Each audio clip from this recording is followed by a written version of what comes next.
నమస్తే. శ్రీ గురుభ్యో నమః. శ్రీమాత్రే నమః. ఆదిత్యాయ చ సోమాయ మంగళాయ బుధాయ చ గురు శుక్ర శనిభ్యే రాహవే కేతవే నమః. జపాకుసుమ సంకాశం కాశ్యపేయం మహాధృతిం తమోరం సర్వపాపగ్నం ప్రణతోస్మి దివాకరం. ప్రస్తుతం ప్రతి మాసం చెప్పుకున్నట్టుగా ఈ మాసంలో మాస ఫలితాలు ముఖ్యంగా సెప్టెంబర్ 2024 గాను మాస ఫలితాలు ఎలా ఉన్నాయి, గ్రహగతులు ఎలా ఉన్నాయి, మన యొక్క స్థితి యుతి ఎలా ఉంది చూద్దాం. ముఖ్యంగా ముందుగా దీనికి సంబంధించి గ్రహస్థితి ఎలా ఉంది. సెప్టెంబర్ మాసంలో ఉన్నటువంటి గ్రహస్థితి కనుక మనం చూసినట్టయితే శని కుంభంలో వక్రించి ఉన్నాడు, గురువు వృషభంలో ఉన్నాడు, రాహువు మీనంలో, కేతువు కన్యలో. ఇది మనకు తెలిసినటువంటి విషయమే. ఇక మిగతా గ్రహాలు కనుక చూసినట్టయితే మిథునంలో కుజుడు ఉన్నాడు, కర్కాటకంలో చంద్రుడు దాదాపుగా కర్కాటకంలో మొదలై ప్రతి 2.5 రోజులకి చొప్పున మారుతూ మళ్ళీ మిథునం వరకు ఈ నెలంతా తిరుగుతాడు. ఇక అదేవిధంగా కర్కాటకంలో బుధుడు, ఈ బుధుడు 5 వరకు కర్కాటకంలో ఉండి ఆ తదుపరి మరి సింహంలోకి వెళ్ళి అక్కడి నుండి 23వ తారీఖు మళ్ళీ కన్యలోకి మారడం అనేది బుధుడి యొక్క స్థితి కనిపిస్తుంది. ఇక రవిని కనుక చూసినట్టయితే రవి తన స్వస్థానమైనటువంటి సింహంలో 17 వరకు ఉంటాడు, ఆ తదుపరి కన్యలోకి వెళతాడు. ఇక కన్యారాశిలో అప్పటికే ఉన్నటువంటి కేతువుతో పాటు శుక్రుడు ఉంటాడు. అయితే శుక్రుడు గురించి ఇక్కడ శుక్రుడికి ఇది నీచ స్థానం. నీచంలో శుక్రుడు ఉండడమే కాకుండా ఇంకా శుక్రుడు 19కి తన స్వస్థానంలోకి తులలోకి వెళ్ళడం, ఇది మనకు కనిపించేటువంటి గ్రహస్థితి సెప్టెంబర్ మాసం గాను. ఇప్పుడు మనం చూస్తున్నటువంటి గ్రహస్థితిని కనుక చూస్తే కొన్ని ప్రత్యేకమైనటువంటి స్థితులు మనకు కనిపిస్తున్నాయి.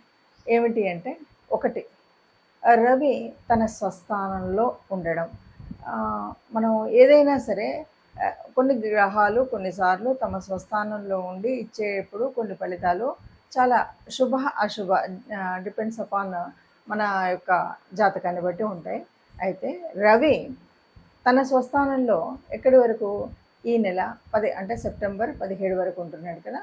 ఈ కాలంలో ఎవరికైనా సరే ముఖ్యంగా అంటే బాగా అనారోగ్యంగా ఉన్నారు, లేకపోతే చాలా ఊబకాయంలో ఉన్నారు, ఇలాంటి వాళ్ళు ఎవరైనా ఉంటారు కదా, వాళ్ళు తమ శరీరం కోసం, తమ ఆరోగ్యం కోసం ఏదైనా ప్రత్యేకించి వాళ్ళు చేసేటువంటి నియమాలు కానీ, వారు పాటించేటువంటి ఆహార నియమాలు ఇవన్నీ ఏవైతే ఉన్నాయో ఇవి 100% సక్సెస్ అవ్వడానికి ఒక పునాదిగా ఉంటాయి. అంటే రవి తన స్వస్థానంలో ఉన్నప్పుడు మనం మన ఆరోగ్య విషయంలో ఎప్పుడో దీర్ఘకాలిక రోగాలు ఏవైనా ఉన్నప్పుడు వాటిని తగ్గించుకోవడం కోసం చేసేటువంటి ప్రయత్నాలు ఏవైతే ఉన్నాయో అవి పూర్తిగా సఫలీకృతం అయ్యేటువంటి పరిస్థితి ఉంది.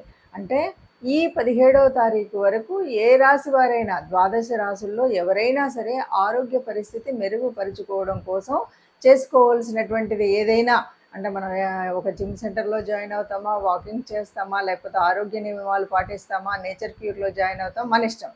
కానీ ఈ ఆరోగ్యము అనారోగ్యం నుండి ఆరోగ్యంలోకి రావడానికి ఒక పునాది అయితే ఉండేటువంటి పరిస్థితి, చక్కటి అవకాశం అనమాట. అందుకని దీన్ని అందరూ వినియోగించుకోవడానికి మంచి సానుకూల పరిస్థితి. ఇక రెండవది, మరి శుక్రుడు సహజంగా ఉన్నటువంటి 6వ స్థానంలో ఉన్నాడు. సహజ భచక్రంలో కనుక చూస్తే, సహజ భచక్రంలో 6వ స్థానము అంటే ఇది చాలా వరకు అప్పుల స్థానం కదా, రుణస్థానం, రుణ రోగ శత్రు స్థానం కదా. అక్కడ శుక్రుడు ఉన్నాడు. ఎట్లా ఉన్నాడు? నీచపడి ఉన్నాడు. నీచపడి ఉండడం వల్ల కొంచెం అందరూ, ఏ గ్రహం వాళ్ళు, ఏ రాశి వాళ్ళైనా, ఏ స్థలంలో ఉన్నా అందరూ చేయవలసింది ఏంటంటే, ఎవరికైనా సరే అప్పులు ఇచ్చేటప్పుడు, తీసుకునేటప్పుడు, ఇలాంటప్పుడు కొంచెం జాగ్రత్తగా లేకపోతే కనుక ఫైనాన్షియల్గా ఇబ్బందులు పడేటువంటి అవకాశం ఉంటుంది. కాబట్టి ఇది ముందు జాగ్రత్తగా మనం తీసుకోవాల్సినటువంటి ఒక నియమం. ముందుగా మేషరాశి వారికి ప్రస్తుతము ఉన్నటువంటి గ్రహస్థితికి ఎలా ఉంది అని కనుక మనం చూసినట్టయితే, మేషరాశి వారికి ద్వితీయంలో ఉన్నటువంటి గురువు మూలంగా చక్కగా ఫైనాన్షియల్ స్థితి ఇవన్నీ కూడా బాగుంటాయనే చెప్పచ్చు. ఎక్కడ ఏ ఇబ్బంది ఉండదు. దీంట్లో మనకి తృతీయంలో ఉన్నటువంటి కుజుడు మూలంగా కొద్దిగా మనం ఎట్లా అంటే మాట్లాడేటప్పుడు చాలా జాగ్రత్తగా మాట్లాడాలి. అంటే తృతీయం కమ్యూనికేషన్, కుజుడికి కాస్త కోపం. కాబట్టి మనం కోపంతో మాట్లాడి అనవసరమైనటువంటి శత్రుత్వాన్ని తెచ్చుకునే కంటే చక్కగా కొద్దిగా మనం మాట్లాడేటప్పుడు జాగ్రత్తగా మాట్లాడినట్టయితే చక్కటి అనుకూలమైనటువంటి, అంటే మనం ఏది మాట్లాడినా కూడా సవ్యంగా ఉంటూ చక్కగా జరుగుతుంది అని చెప్పొచ్చు. అయితే ఇక్కడ ఇంకొక విషయం ఏంటంటే మన చతుర్థంలోకి రాగానే బుధుడున్నాడు. చతుర్థము అంటే గృహస్థానము. ఇక్కడ మనకు అన్ని కంఫర్ట్స్కి సరిపోయినటువంటి ఫైనాన్షియల్ మ్యాటర్లో ఎలాంటి ఇబ్బందులు లేవు. చక్కగా హాయిగా సాగుబాటులో ఉంటుంది. కావాల్సినటువంటి అంటే మనకు నిత్యావసరాలు అవ్వనివ్వండి, లగ్జరీస్ అవ్వనివ్వండి, లేదు మనం ఏదో పెట్టుబడుల కోసం అవ్వనివ్వండి, మనం అనుకున్నటువంటి డబ్బులు అనుకున్న విధంగా మనకు చేతికి అవసరానికి అందుకున్నట్టుగానే ఉంటాయి. ఇక ఆరోగ్య స్థితి చాలా బ్రహ్మాండంగా ఉంటుంది. ఏది కావాలంటే అది చేయడానికి ఉంటుంది. ముఖ్యంగా సంతానం విషయానికి వచ్చేసరికి సంతానానికి చక్కటి ఆరోగ్యం ఉంటుంది. వాళ్ళు ఏది చేయాలనుకున్నా చేయగలిగే స్థితి అయితే ఉంటుంది 5లో రవి ఉన్నందువల్ల. ఇక 6 ఇది శత్రు రోగ రుణ స్థానం. ఇక్కడ ఏమైంది అంటే ఇక్కడ శుక్రుడు నీచపడి ఉన్నాడు, అది కూడా కేతువుతో కలిసి ఉన్నాడు. ఈ పరిస్థితుల్లో కొద్దిగా మీరు ఎవరికి ఎప్పుడు ఎక్కడైనా సరే చిన్నగా అయినా పెద్దగా అయినా సరే అప్పులు ఇవ్వాలన్నా అప్పులు తీసుకోవాలన్నా ఇక్కడ జాగ్రత్తగా లేనట్టయితే ఇబ్బందులు అయితే కలుగుతాయి. ఈ విషయాన్ని బాగా జాగ్రత్తగా గుర్తుపెట్టుకోవాలి. ఇది గుర్తుపెట్టుకున్నట్టయితే చక్కగా ఉంటుంది. రెండవ పక్షానికి కనుక వచ్చినట్టయితే రెండవ పక్షంలో మీరు ఆలోచించినప్పుడు ఇక్కడ కొన్ని తేడాలు ఉంటాయి. ఏంటంటే రెండవ పక్షంలో ఇప్పటి వరకు మనము ఆరోగ్యం గురించి చాలా బాగుంది అనుకున్నటువంటి స్థితి కాకుండా కొంచెం అంటే ఏదైనా చేయగలుగుతాము అనేసి మరి నిర్లక్ష్యంగా ఉండొద్దు. ఇక ఏదైతే శుక్రుడు నీచపడినటువంటి శుక్రుడు 19 నుండి మారుతున్నాడు కాబట్టి 19 తర్వాత మీకు చక్కటి అంటే ఇప్పటి వరకు ఉన్నటువంటి చాలా కష్టం అనిపించినటువంటి ఆ ఫైనాన్షియల్ కానీ ఏదో ఎవరితో ఏది చేసినా కష్టం అవుతుంది అనేటువంటి పరిస్థితి కానీ మారుతుంది. ఇక మిగతా విషయాలన్నీ కూడా దాదాపుగా మాసం అంతా ఒకేలాగా ఉన్నప్పటికీ ముఖ్యంగా ఈ శుక్రుడి మార్పు 19వ తర్వాత జరిగిన తర్వాత కొంత మనకు నీచపడిన శుక్రుడు మళ్ళీ తన స్వస్థానంలోకి వస్తాడు. కాబట్టి శుక్రుడు ఇచ్చేటువంటి స్వాభావికమైనటువంటి గుణాలన్నీ కూడా ఏదైనా మనం చేయాలనుకున్నటువంటి కానీ సంతోషం కానీ ఇవన్నీ కూడా సహజ సిద్ధంగా కనిపించేటువంటి పరిస్థితి కనిపిస్తూ ఉంటుంది.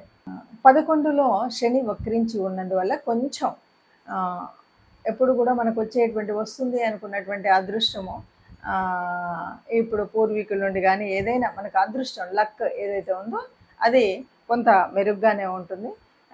దాదాపుగా రాహు ఉండడం 12లో ఉండడం వల్ల ఎవరైనా విదేశీ ఉద్యోగాలకు వెళ్ళాలనుకునేటువంటి వారికి వీరందరికీ కూడా ఇది మొదటి పక్షం అవనివ్వండి, రెండవ పక్షం అవనివ్వండి, ఈ మాసాంతం అంతా కూడా మీరు వేరే ప్రాంతాలకి వెళ్ళి ఉద్యోగం అంటే వేరే ప్రాంతాలు ఇన్ ద సెన్స్ వేరే దేశాల్లో చేసేటువంటి ఉద్యోగాలు వీటికి మీరు చేసేటువంటి ప్రయత్నాలన్నీ కూడా సఫలీకృతం అవుతాయని చెప్పచ్చు. మనం జాతకము లేకపోతే ఇప్పుడు గోచారం చూసుకున్నప్పుడు గోచారంలో కొన్ని అనిపిస్తూ ఉంటుంది. ఎలాగంటే కొన్ని కలిసినట్టున్నాయి, కొన్ని కలవలేదు అని. ఇక్కడ 2 విధాలు. గోచారం చూసుకునేటప్పుడు మనం రాశి నుండి చూసుకోవడం, లగ్నం నుండి చూసుకోవడం. మీరు ఒక్కసారి లగ్నం నుండి అలాగే రాశి నుండి 2 చెక్ చేసుకోండి. మీకు అప్పుడు కొద్దిగా దగ్గరగా ఉన్నట్టుగా ఉంటుంది ఒకటి. ఇక రెండవది ఏది ఏమన్నా సరే గోచార రీత్యా అంటే కొన్ని కోట్ల మంది ఉండేటువంటి ఇందులో ఇది సహజంగా మనకే వర్తిస్తుందా అంటే చెప్పడము అంత సులభమైనటువంటిది కాదు. ఎందుకంటే కేవలం గోచార రీత్యా మనం చేసేటువంటి ఫలితాలు కేవలం 30-40 మధ్యలో ఉంటాయి. యాక్యురేట్గా కావాలి అని అనుకున్నప్పుడు తప్పనిసరిగా మనం చేయవలసింది ఏమిటి అంటే జన్మజాతకాన్ని చూపెట్టుకోవడమే. మన దగ్గరలో ఉన్నటువంటి ఎవరైనా సరే మంచి నిష్ణాతులు ఎవరున్నా సరే పండితుల దగ్గరికి వెళ్ళి జ్యోతిష శాస్త్ర రీత్యా ఉండేటువంటి మీ జన్మజాతకంలో మీకున్నటువంటి గ్రహస్థితులు, యుతులు, దృష్టిలో నడుస్తున్నటువంటి దశ, అంతర్దశ వీటన్నిటిని దృష్టిలో పెట్టుకొని చెప్పేటువంటిది జ్యోతిషం. కాబట్టి జ్యోతిషం లేదు అంటే ఒకటి ఇక్కడ ఎంతవరకు మనం చెప్తున్నాం అంటే ముందు జరగబోయేది జరుగుతున్నది. ఇప్పుడు మనం చెప్పుకున్నాం. ఇప్పుడు ఉన్నటువంటి రవి కానీ శుక్రుడు కానీ స్థితి వల్ల. ఇది ఎందుకు అంటే మనకు మార్గదర్శనం చేయడం కోసమే. జ్యోతిష్యం ఎప్పుడు కూడా మీకు ఇలా రాబోయేదాన్ని మనం సవరించుకోవాలి, దాన్ని సర్దుకోవాలి, లేకపోతే దానికి అనుగుణంగా మనం ఉండాలి అని చెప్పేటువంటి పరిస్థితే. కాబట్టి దీన్ని మనం దృష్టిలో పెట్టుకోవాలి. ఇక రెమెడీస్ ఏదైనా సరే, రెమెడీస్ అంటే మనకు ప్రతిసారి మారుతున్నటువంటి వాటిలలో ముఖ్యంగా ఇప్పుడు ఉన్నటువంటి స్థితిలో అంటే నీచపడినటువంటి శుక్రుడు ఉండడం ఒకటి, తదుపరి రవి మంచి స్థానంలో ఉన్నాడు. కానీ మీ గ్రహాల్లో మీకు మీ జాతకంలో ఉన్నటువంటి వాటిని బట్టి కూడా మనం చేసుకోవాల్సింది ఏంటంటే, ముఖ్యంగా శ్రావణ మాసం అనగానే శ్రావణ మాసంలో లక్ష్మీదేవి ప్రార్థన ఎక్కువగా ఉంటుంది. ఎటు చూసినా శ్రావణం దాటగానే మనకు వచ్చేటువంటిది సెప్టెంబర్లో ఏమవుతుంది, శ్రావణం చివరి నుండి వచ్చేసరికి మనకి భాద్రపదం వస్తుంది. భాద్రపదంలో మనం విఘ్నేశ్వరుడిని తలుస్తాం. కాబట్టి ఇక్కడ మనం ఒక పని చేయాల్సింది ఏంటంటే, ఏ పని చేద్దాం అనుకున్నా విఘ్నేశ్వరుడిని తలవకుండా మీరు ఏ పని చేయొద్దు. మొదటిది విఘ్నేశ్వర ప్రార్థనతో మొదలు పెట్టడం. అంటే విఘ్నేశ్వరుడిని తలుచుకొని మనసులోనైనా మనకు వస్తే శ్లోకం చదువుకుంటాను, లేకపోతే చేతులెత్తి 2 చేతులతో దండం పెట్టి స్వామి నువ్వే ఉన్నావయ్యా అని దండం పెట్టడమే. అలా దండం పెడుతూ మనం ముందుకు వెళ్ళడమే ఇది.